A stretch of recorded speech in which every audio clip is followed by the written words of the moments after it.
Bom dia, igreja, a paz de nosso Senhor e Salvador Jesus Cristo. Estamos retornando ao templo para os cultos ainda. A EBD continua online, mas graças a Deus já estamos retornando ao templo para os cultos presenciais, dentro da limitação prevista no decreto estabelecido agora na última sexta-feira, 9 de abril. Estamos estudando ainda a revista que está apresentada aí na tela para você, Reflexões Bíblicas, volume 5. E hoje nós vamos ver a lição já 36, o desafio de viver acima da média. O desafio de viver acima da média. O autor nos chama a refletir a respeito desse personagem que aparece para você, o Juscelino Kubitschek, presidente do Brasil, idealizador da construção de Brasília, foi prefeito de Belo Horizonte também, e governador de Minas, né? E ele tinha essa frase que está escrita aí, 50 anos em 5. Era a famosa frase do presidente, era o slogan, né? Desse presidente visionário que enxergava uma capacidade de se produzir muito e rápido. O autor nos chama para a seguinte nota, ele diz que a partir deste breve relato a respeito de Juscelino Kubitschek, que esse personagem histórico e de uma história recente, não muito distante, haja visto que ele foi presidente da República de 1956 a 1961, ele diz que esse presidente nos mostra uma maneira de administrar de forma colocando dons, habilidades, e que isso pode fazer uma grande diferença para todo o coletivo. Me limito a falar só isso porque não gosto que a lição fique muito aspergida de política ou qualquer linha ideológica, mas entendo o exemplo dado pelo autor. E o que me interessa nessa hora, nessa manhã, é o que ele diz. Ele diz assim: aplicando essa experiência de um brasileiro ilustre na sua caminhada cristã, podemos dizer que viver acima da média é não esconder os talentos que Deus tem colocado ao nosso dispor, superando a tentação que todos enfrentam de esconder seus dons e talentos. Então, o desafio do autor nessa manhã é um convite para que nós vivamos acima da média. A média é a linha, como o próprio nome diz, é a linha média, é o que nós chamamos no mundo do marketing e da administração de vala do comum, onde a grande multidão se esconde.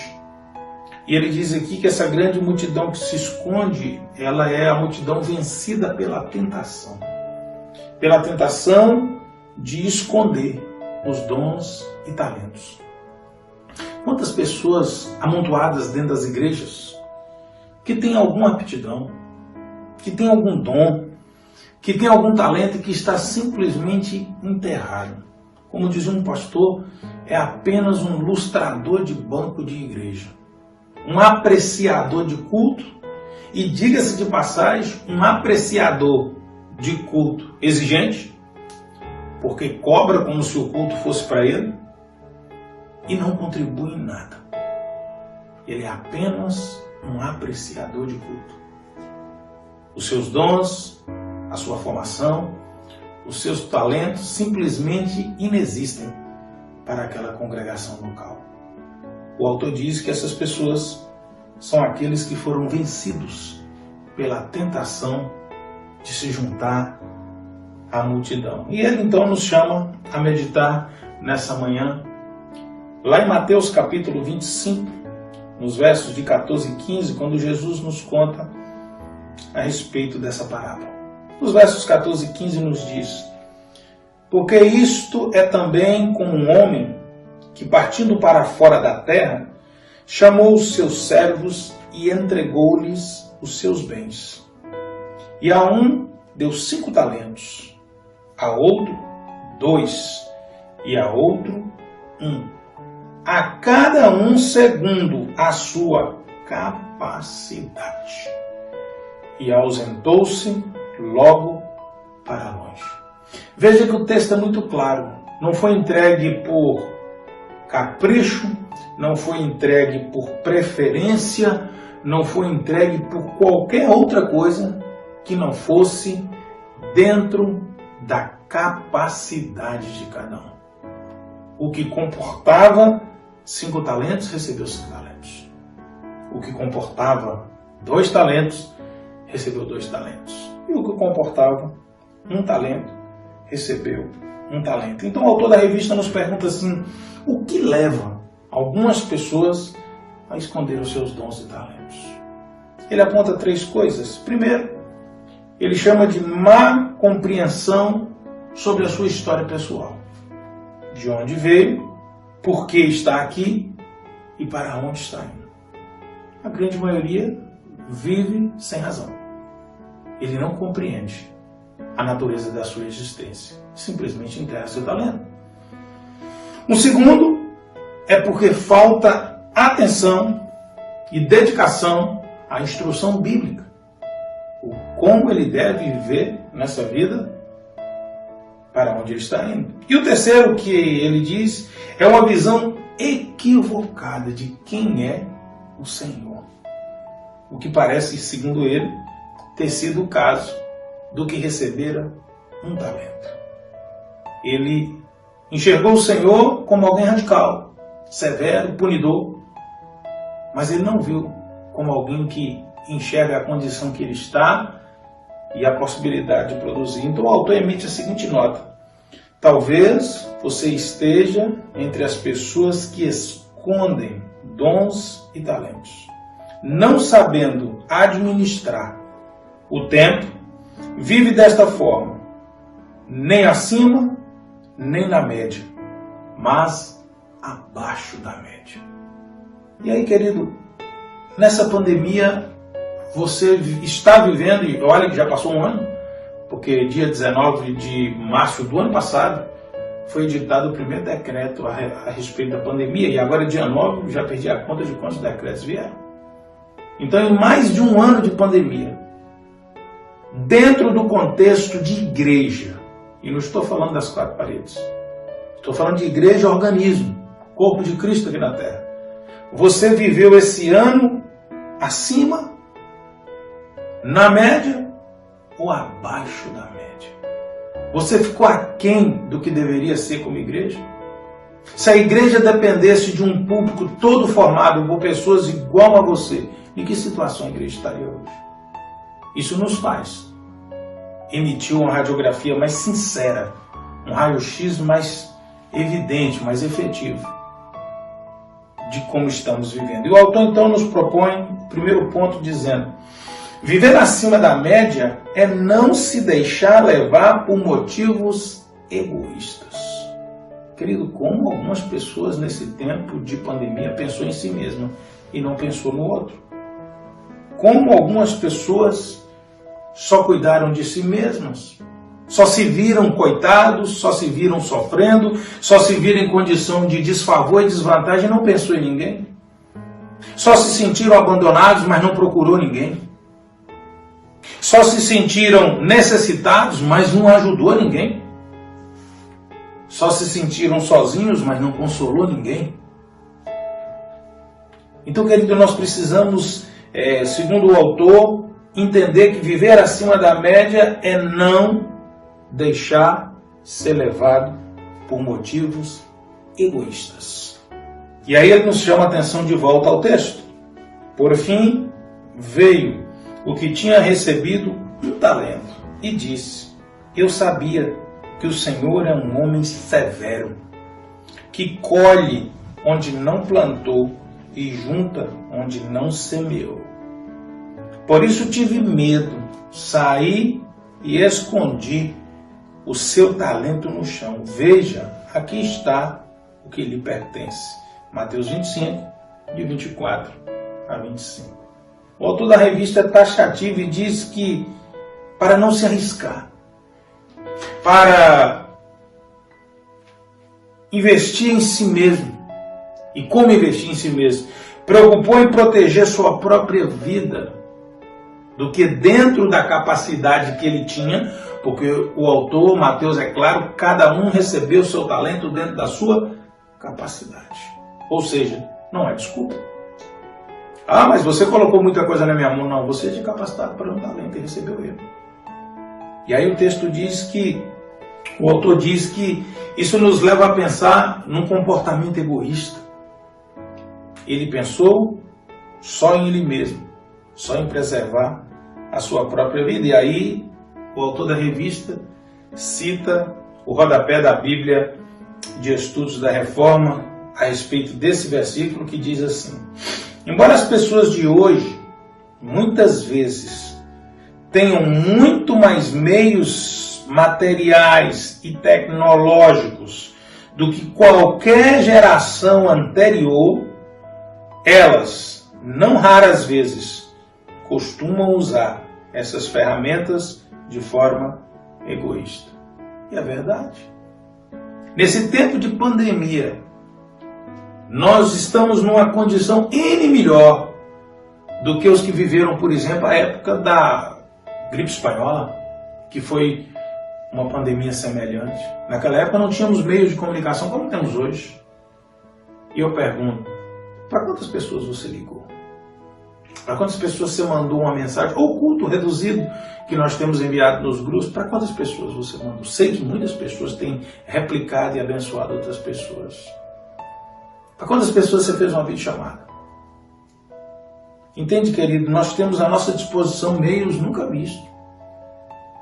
Eu vi algumas pessoas que usaram ferramentas de internet e montaram pequenos grupos de oração, e aí na tela está todo mundo orando. Eu achei interessante os que criaram isso. Mas são meios tecnológicos disponíveis. O autor da revista diz: viver acima da média é ser altruísta, é ser generoso, é ser solidário, é trabalhar de forma que o Senhor seja glorificado, sua igreja edificada e o reino dos céus possa se expandir. É não se apegar a coisas pequenas. E coisas pequenas, nós precisamos de ter uma ideia real do que são coisas pequenas.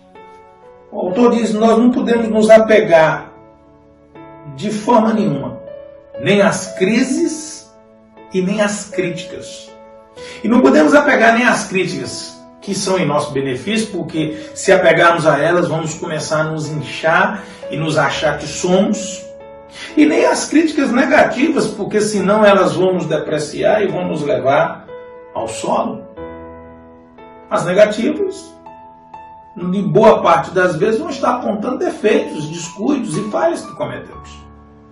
As de elogios, por mais que sejam incentivos, por mais que sejam motivacionais, elas não podem alimentar o nosso ego. Porque senão nós vamos ser tragados por essas coisas. O segundo ponto que o autor nos apresenta e diz que viver acima da média é multiplicar as possibilidades que nos são dadas. Essa parte eu achei interessantíssima. O autor diz: a questão não é quanto você tem em mãos. Ele diz: a questão é o que você faz com o que você tem em mãos. E aí, ele nos chama a recorrer outra vez ao texto. Mateus 25, de 20 a 23. O que tinha recebido 5 talentos, trouxe os outros 5 e disse: o Senhor me confiou 5 talentos, veja, eu ganhei mais 5. O Senhor respondeu: muito bem, servo bom e fiel. Você foi fiel no pouco, e eu o porei sobre o muito. Venha participar da alegria do seu Senhor. Veio também o que tinha recebido 2 talentos e disse: o Senhor me confiou 2 talentos, e veja que eu ganhei mais 2. O Senhor respondeu: muito bem, servo bom e fiel. Você foi fiel no pouco, eu o porei sobre o muito. Venha e participe da alegria do seu Senhor. Mateus 25, de 20 a 30. Um com 5 e outro com menos da metade. Não era nem 50% do que o outro tinha. Mas ele não se preocupou com o que tinha ganhado 5, ele se preocupou com o que estava na mão dele. E ele deu o mesmo resultado que o que tinha 5. O que tinha 5 dobrou o que tinha na sua mão. O que tinha 2 dobrou. Ou seja, ele empreendeu o mesmo esforço de trabalho, independente do que estava nas suas mãos. Ele preocupou de fazer o seu melhor. E o seu melhor foi igual ao melhor do outro.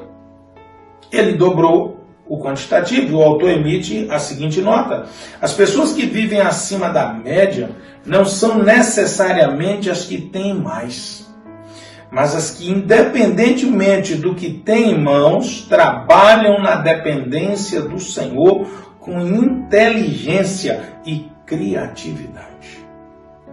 Viver acima da média é isso. Queridos, eu trabalhei em companhias e a gente via pessoas com N níveis de salário.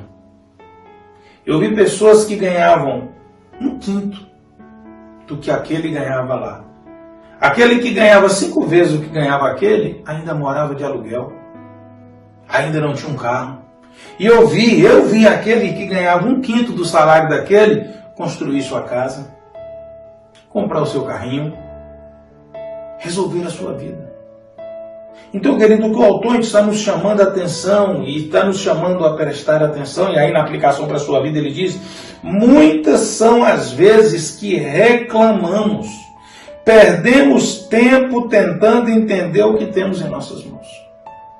Querido, Deus colocou nas suas mãos, produza, empreenda esforço, derrame dedicação.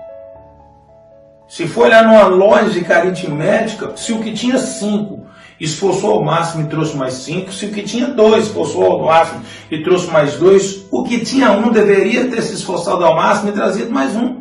E o fruto do trabalho dele não seria desprezado porque ele trouxe mais 1, mas ele estaria no mesmo nível dos outros. Cada um esforçou-se e dobrou, vamos dizer, a meta do que fora colocado nas suas mãos. Embora não tinha meta, era só quantitativo. Para você entender bem isso, eu completei a lição levando você agora a pensar naquele episódio da multiplicação de pães. Mateus capítulo 14, versos de 15 a 16. Ao cair da tarde, os discípulos aproximaram-se dele e disseram: este é um lugar deserto e já está ficando tarde. Manda embora a multidão para que possam ir aos povoados comprar comida. Respondeu Jesus: eles não precisam ir. Dê-lhes vocês algo para comer. Esse episódio ele é bastante conhecido. A multidão está no local que Jesus está pregando. O tempo está correndo, a tarde está caindo. E Jesus falou: dá pão para esse povo comer agora, mata a fome deles. Jesus foi muito claro: deem-lhes vocês algo para comer. E Jesus disse algo: eles não precisam ir. A solução está aqui. Jesus sabia o que eles tinham em mão. Senão, essa narrativa ela é paralela nos outros evangelhos. Eu vou pegar a narrativa de Mateus e vou estabelecer um paralelo entre ela e a narrativa de João, que está no capítulo 6. Nos versos 5 e 7, João nos diz o seguinte: levantando os olhos e vendo uma grande multidão que se aproximava, Jesus disse a Filipe, aqui as informações estão mais personalizadas: onde compraremos pão para este povo comer? Olha como é que foi a conversa. Fez essa pergunta apenas para pô-lo à prova, pois já tinha em mente o que ia fazer. Filipe lhe respondeu: 200 denários não comprariam pão suficiente para que cada um receba um pedaço. Olha a visão de Filipe. Mateus diz: então eles disseram: não temos aqui senão 5 pães e 2 peixes. Mateus 14, 17. Mas João é mais específico. Outro discípulo, André, aqui tem nome, irmão de Simão Pedro, tomou a palavra. Filipe estava dizendo então que se tivesse 200 denários não dava para comprar pão para todo mundo ganhar um pedaço. Aí, quando o André ouviu o Felipe falando isso, ele deu a seguinte informação. Aqui está um rapaz com 5 pães de cevada e 2 peixinhos. Mas, o que é isso para tanta gente? O meu pensamento, a minha interpretação pessoal, me leva a entender que quando Jesus disse, vocês mesmos deem para eles o que comer, eu sou levado a entender que André saiu à procura. E André encontrou um garoto, talvez um vendedor, com uma cestinha com 5 pães e 2 peixinhos. André trouxe o garoto e disse, Senhor, tudo que eu encontrei foi esse menino aí, ó, com 5 pães e 2 peixinhos. Mas, o que é isso para essa grande multidão? Aprenda a primeira lição. Aprenda a valorizar o que está perto de você, mesmo que pareça pouco, mesmo que pareça insignificante diante do seu problema.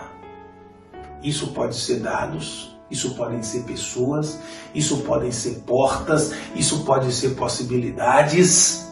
Valorize, ainda que pareça pouco, para o tamanho do milagre que você precisa. Valorize. Valorize. Nós podemos pôr todos os defeitos aqui, André, mas uma coisa é inegável. Ele trouxe esse menino e apresentou para Jesus. Olha, tem esse menino, mas ele tem só 5 pães e 2 peixinhos. Ele não desprezou aquele garoto. Ele emitiu o seu parecer. Eu penso que não dá. Agora, olha o que Jesus diz. Tragam-nos aqui para mim, disse ele.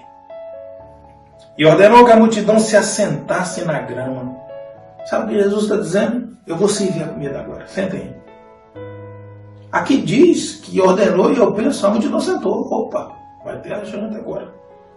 Tomando 5 pães e 2 peixes, ninguém sabia quantos tinham no cesto, mas ele tomando, deu graças e partiu os pães. Em seguida deu aos discípulos e estes à multidão. Todos comeram, ficaram satisfeitos. E os discípulos recolheram 12 cestos cheios de pedaços que sobraram. Os que comeram foram cerca de 5.000 homens, sem contar mulheres e crianças. Mateus 14, de 18 a 21. Segunda lição que eu aprendo aqui. Ainda que pareça pouco o que está perto de você, ainda que pareça insignificante, que não atenda à necessidade do tamanho do milagre que você precisa, coloque na mão do Senhor Jesus. Obedeça a ordem dele. A multidão recebeu a seguinte ordem: senta que vai ter janta, senta que vai ter o lanche da tarde. Aqui não diz, e a multidão começou a blasfemar e a dizer não, a multidão sentou. E aqui depois diz, ele deu graça. Aprenda a agradecer pelo milagre antes dele chegar. Creia que Deus é galardoador daqueles que o buscam. Aprenda, viva isso.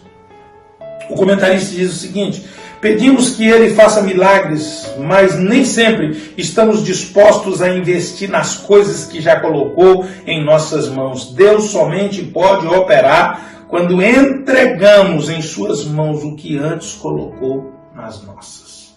Tenha coragem. E aí, querido, existem 2 extremos perigosos. O primeiro é quando queremos produzir as coisas sem depender do Senhor, porque agora nós temos a expertise, afinal de contas, agora eu formei, agora eu sei, agora eu sou. É o primeiro erro nosso. O segundo é o de esperarmos de forma omissa, negligente, para que Deus faça, sem nos movermos na direção daquilo que Ele pode usar em nosso favor. São 2 extremos perigosos. Eu quero encerrar nessa manhã lembrando para você de Davi, o rei. Quando Deus mandou buscar Davi, nem o profeta Samuel acreditou que ele prestava. Quando ele olhou aquele menino ruivo, franzino, mas Deus disse, pode derramar o óleo na cabeça, esse menino aí é o rei de Israel. Os seus irmãos, nem o seu pai o tinha como alguém aprovado. Acabou os meninos tudo? Não foi isso que Samuel perguntou? E Jessé disse, não, tem que tomar conta das ovelhas, está lá no campo, busquem lá. Ninguém come até chegar. Agora aprenda uma coisa, quando Saul estava endemoniado, e Saul pediu que buscasse alguém que tocasse para que acalmasse ele. Foi trazida uma biografia de Davi, que ele era vigoroso, que ele era bonito, que ele tocava bem, que ele estava com o Senhor. Mas Davi não usou de nenhuma dessas prerrogativas para mandar chamá-lo. Saul. Saul apenas diz, vá lá e busque o filho de Jessé, que cuida das ovelhas. Sabe o que Davi estava dizendo? Sabe o que Saul estava dizendo? Vá lá e busque o menino que tem coração de pastor. Sabe o que significa isso, querido? Sabe o que é ter coração de pastor? É cuidar. A Bíblia diz que o pastor unta o focinho da ovelha, cuida da ovelha. Nós somos chamados para colocar nas mãos do Senhor aquilo que Ele tem posto na sua mão. Meu querido, em que situação você vai ficar? Ah, Deus, o Senhor colocou pouca coisa na minha mão. Dobre. Ah, Senhor, o Senhor colocou muita coisa na minha mão. Dobre. Porque nesse caso aqui, esse servo que não fez nada com o que foi colocado na mão dele, a história dele não termina bem. Mas eu creio que você não quer que sua história termine assim. O que você tem feito com o que Deus tem colocado na sua mão? Ainda que pareça pouco ou pequeno. Pense nisso nessa manhã. Curva a sua cabeça. Vamos orar. Deus, nós te louvamos nessa manhã pela oportunidade de meditar na palavra do Senhor nessa hora. Muito obrigado, Deus, por tudo que o Senhor tem trazido até nós. E eu quero nessa manhã dizer que tudo que o Senhor colocou nas minhas mãos eu quero usar em favor do teu reino, para engrandecer o teu nome, para expandir o teu reino sobre a terra e glorificar o Senhor. Me dá sabedoria, me dá fé, me dá a coragem de dar o meu melhor, para que aquilo que o Senhor colocou nas minhas mãos possa redundar em glórias para o teu nome. A começar da minha vida, eu coloco nessa noite, nessa manhã, nas mãos do Senhor. Em nome de Jesus de Nazaré. Amém? Que Deus abençoe. O Senhor derrame graça sobre a sua vida. Em nome de Jesus.